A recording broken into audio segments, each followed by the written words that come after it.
Yo, what's up, y'all? Welcome back to UndergroundWellness.com. Today we're talking about something very important and also incredibly misunderstood. We're talking about stomach acid and why it's actually good for you. There's like this war going on right now against stomach acid. It's been going on for a really long time, as a matter of fact. We've got things like Tums and Rolaids and acid blocking drugs that are sold over the counter that make tons of money for the pharmaceutical companies, but at the same time, most people who are using them actually don't need them, and I will show you why. So today we're going to go through some of the physiology of digestion and why hydrochloric acid or stomach acid is so important for making all of the things in there work. Number two, we're going to talk about hypochlorhydria, or having not enough stomach acid, and some of the problems that may ensue. We're also going to talk about some solutions, because I know you guys want to fix this the right way, so I will certainly point you in the right direction. So first and foremost, your digestive process actually starts before you eat food.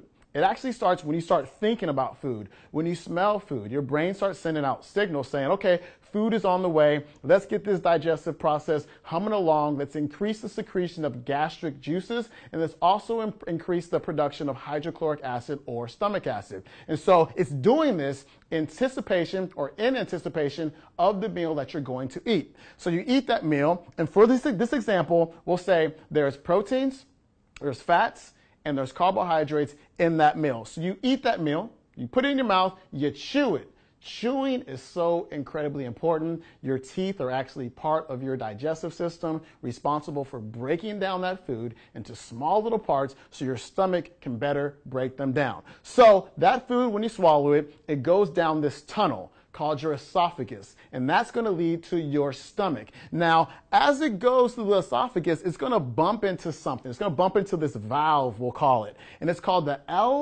LES, or your lower esophageal sphincter, right? That's the border. That's the bridge between the esophagus and the nature of the stomach. And when I say nature of the stomach, I mean that acidic nature of the stomach. A lot of people ask this, a really good question. They ask me, well, the stomach's made out of protein, and the stomach acid is produced by the stomach, and that stomach acid breaks down protein. So why doesn't the stomach acid just chew right through the stomach? And that's a really good question. It's because the stomach makes this substance that kind of acts like a force field that keeps the hydrochloric acid from breaking down the stomach cells and tissues. Now, the esophagus does not have that luxury.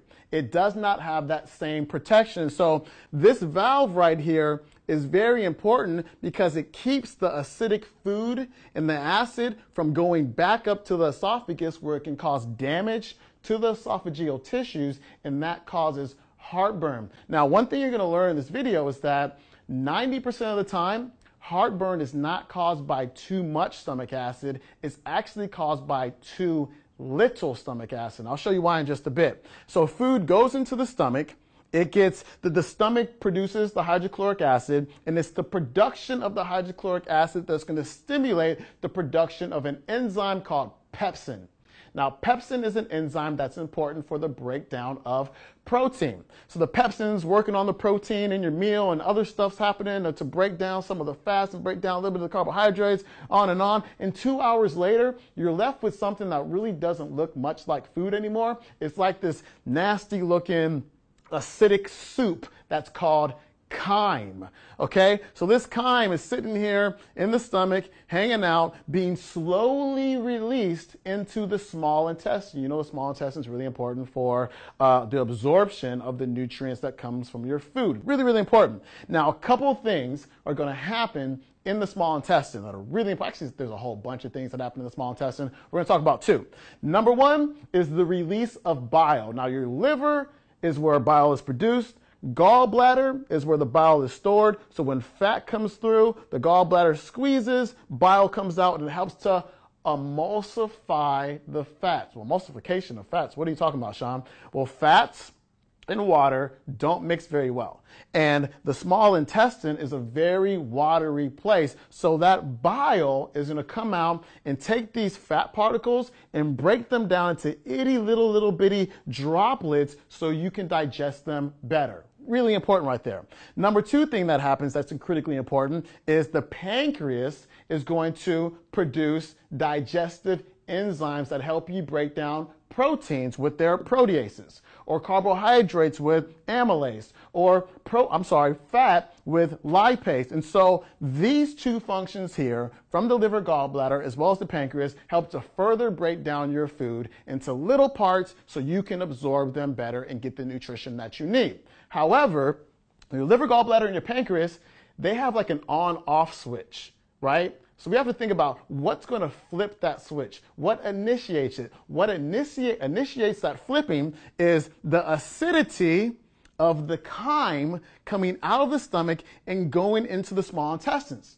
So the chyme comes in, and the liver and the gallbladder and the pancreas, they go, acid's here. Let's turn on, let's do our jobs, right? However, if there's not enough stomach acid, then the chyme is not sufficiently acidic to flip those switches so the liver, gallbladder, as well as the pancreas can do their jobs optimally. It's a domino effect. And the domino effect starts right here in the stomach with the production of stomach acid. Hugely important. If this isn't working, this isn't working. If this isn't working, this isn't working. It's like that statement, as above, so below. If what's above isn't working, what's below doesn't work either. Let's talk more about things not working. Let's talk about hypochlorhydria, or not enough stomach acid. Now, when you think about acid, you think about pH. And so in a normal stomach that makes sufficient stomach acid, the pH is going to be somewhere between 1 and 3. In a stomach that doesn't produce enough stomach acid, the pH is going to be between 4 and 7. Now, it's a really good book that I'm reading right now, Digestive Health with Real Food. Everybody should read it. And she talks about a study. And this study found that when the stomach is of normal pH, a normal pH of 2.5, that stomach can break down 75% of the protein in beef. When the stomach pH is too high because there's not enough acid there, let's say it's a 5, then it can only break down 25% of the protein in beef. Now think about this. I used to be a consultant. I used to do health coaching. I used to work with some vegetarian clients, and I would ask them, hey, why'd you go vegetarian? And they would say, well, whenever I ate meat, I just felt disgusting. I felt like that meat was just sitting in my stomach. Now, for a lot of them, as well as some of the people who weren't vegetarian who had this issue, it wasn't a problem with the meat. It was a problem with the production of the hydrochloric acid in the stomach. So we want to get to the root cause. We just don't want to say, hey, just pull all the meat out of the diet. There's too much nutrition there that you're going to be missing from now on. Let's fix the problem, which is the hydrochloric acid. Huge. So, protein. If you don't have enough hydrochloric acid, you can't initiate the production or sufficient production of pepsin, which means you can't break down your proteins properly. Proteins, as you know, break down, when broken down properly, into amino acids as well as peptides. Now, if you've got insomnia, anxiety, depression, you're having a hard time building muscle even, forgetfulness, brain fog issues, listen up. Because the protein, again, turns into amino acids. The amino acids are the precursors to neurotransmitters, which are very important for your brain health. For example, L-tryptophan is an amino acid that comes from protein. L-tryptophan is the precursor to serotonin, which is responsible for having like a really happy mood, being nice and calm and relaxed. Serotonin is the precursor to melatonin, which is a hormone responsible for proper sleep, getting you to sleep on time. But if you don't have your amino acids, because you're not breaking down your proteins properly, you're going to have neurotransmitter deficiencies. And where does that domino effect lead back to? It can lead back to not enough acid in the stomach. You're probably looking at my shirt. If you're a bodybuilder, you're probably snickering at my shirt right now. However, if you want to put on muscle, you need your proteins to break down properly in order to have the protein, the amino acids, and the peptides to build up your muscle tissue. If you don't have enough hydrochloric acid, this isn't going to happen. You're not going to build muscle. I feel like I'm a broken record right now. Let's talk about fat absorption. We kind of covered this already, but if the chyme coming out of the stomach is not sufficiently acidic, the liver gallbladder does not function properly, which means the bile cannot emulsify your fats, which also means that the pancreas can't release the proper amount of lipases to break down fats. Now you've got fatty acid deficiencies. You've got deficiencies in your omega-6 fats. You've got problems with your fat-soluble vitamins, A, D, E, and K. On and on. Not a good thing because you need your fats. They're incredibly important. Next up, infections. Now, you eat food, And there may be parasites on your food. There may be bacteria on your food. Do you know what protects them or protects you from those things like taking over your body?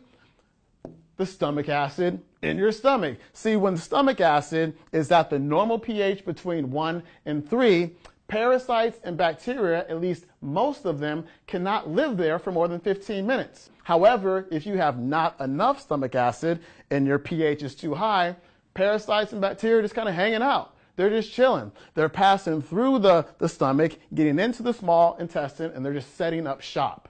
Now, I told you I was going to enlighten you about why not enough stomach acid causes heartburn. This is where it's at right here. Now, bacteria are coming in through your food and through drinks and through other sources. It's not acidic enough to kill them. These bacteria are setting up shop in your small intestines. Now, what bacteria really like are carbohydrates. They like to feed on carbohydrates. So, since you're not producing enough stomach acid, you're not producing enough amylase and these other enzymes that break down carbohydrates. So you have these incompletely broken down carbohydrates in here hanging out with bacteria that love to eat them. So the bacteria in there just eating, hanging out. Now you're getting bloated.